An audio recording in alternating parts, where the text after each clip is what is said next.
Before we start, make sure to subscribe and hit the notification bell. Every week, we share real stories that touch the heart, stories you won't hear anywhere else. Today, I'm sharing one of the most personal experiences of my life. A story about love, loneliness, and the quiet moments that change everything. The morning it all began didn't look like anything special, just another ordinary Thursday.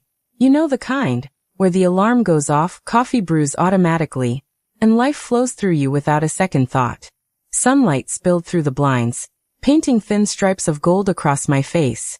And in that light, I stared at my own reflection.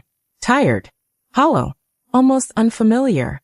Same woman, same faint smile, same life, but the spark in her eyes, the part that once felt alive, was gone. It was as if she had quietly slipped away, leaving behind only the faintest echo. And in that quiet, I realized something I hadn't allowed myself to face in years. I was invisible, even to the people who loved me most. From the outside, everything seemed perfect. A stable marriage, 2 healthy children, a cozy home tucked in a quiet Seattle suburb. The kind of life that looks flawless in photos. But perfection can be deceiving. Behind the smiles and weekend plans, something was quietly dissolving, slowly eroding the parts of me that mattered most. My name is Olivia Porter. I once believed I had it all figured out. I believed in doing everything right, showing up for everyone, keeping everything in order, being strong no matter what it cost me. What I didn't understand back then was that sometimes doing everything right quietly kills the part of you that once felt truly alive. My husband, Ethan, is a good man, steady, reliable, predictable. He fixes problems before they happen, pays bills early, and washes the car every Sunday. For a long time I loved that about him. Order, structure, they were comforting. But love changes. And when you stay in one season too long, unaware it has shifted, something inside you quietly dies. After 12 years of marriage, our love wasn't a flame anymore. It was an ember, small, quiet, burning from habit more than desire. We didn't fight, we didn't argue, but we didn't connect either. We coexisted, orbiting each other like distant planets. Close enough to feel one another, far enough apart to remain strangers. Our conversations were routine. Did you take the kids to school? Can you pick up milk on your way home? What time's the PTA meeting? No laughter that reached the eyes. No silences that mattered. Just the daily rhythm of life, comfortable but lifeless. At night, lying beside him, I'd listen to his even breathing and wonder if he felt it too. The emptiness, the quiet ache of being together yet completely alone. I never asked. Perhaps I was afraid of the answer. Perhaps I already knew it. Because silence can scream louder than any argument. Sometimes the quietest moments carry the heaviest weight. And then Mason came into my life. It was a Monday, ordinary in every way. And I was barely paying attention during a meeting when he walked in. Mason Grant, a freelance designer with calm energy and a quiet presence. He didn't announce himself. He just settled into the room, like sunlight spilling across a cold floor. At first, he was just another new face, another handshake, another introduction. But there was something about him, something that lingered. His confidence was unhurried, effortless. When he laughed, it wasn't forced. It came from deep within and people couldn't help but notice. His eyes, a stormy gray blue, didn't just look at you. They read you, quietly searching for the parts you tried hardest to hide. At first, it was nothing. Just small talk. Casual conversations about work. Coffee breaks.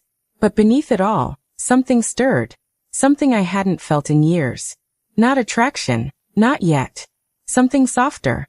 A curiosity with a heartbeat. One afternoon, after a long meeting, he said casually, "You always hold everything together, don't you?" It was a simple statement, yet it pierced me more than I expected. No one had noticed before. Not the effort it took to keep everything balanced, not the exhaustion behind my smiles. And that was the spark, the smallest ember in a life I thought had gone cold. Mason didn't flirt. He didn't charm. He simply noticed. He observed the little things. The way I tucked my hair behind my ear when nervous, the songs I hummed when I thought no one was listening, the subtle shifts in my voice when I pretended to be fine. He asked questions no one had asked in years. Not polite ones, but ones that mattered. Are you happy? What makes you feel alive? For the first time in years, someone wasn't listening to my words. They were listening to me. Who I truly was. I told myself it was harmless. Just friendship. Just comfort. But deep down, I already knew. When you've been starved for recognition, even a single act of attention can feel like salvation. Every conversation left me lighter. Every laugh lingered longer. Every time he said my name, it reminded me I still existed. Meanwhile, Ethan drifted further into his routines. Emails. Bills.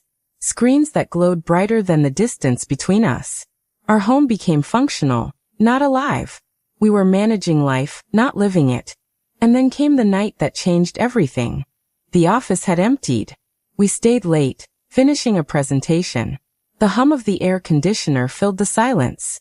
He leaned close to show me something on the screen, and for a brief second, his breath brushed against my neck. My pulse raced.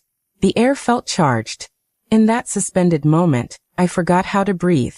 Sorry, he murmured. It's okay, I whispered, though my voice betrayed me. And in that moment, I realized. Control is fragile when loneliness has been your constant companion. The most dangerous thing isn't always what's said. It's what's felt but never spoken. Because that's where everything begins. And that's where part 1 ends. In part 2, I'll share how that spark slowly grew, how little moments turned into dangerous cravings, and how the life I thought I knew started shifting in ways I never imagined. If you want to see the next chapter of this story, subscribe, hit the notification bell, and don't miss what happens next.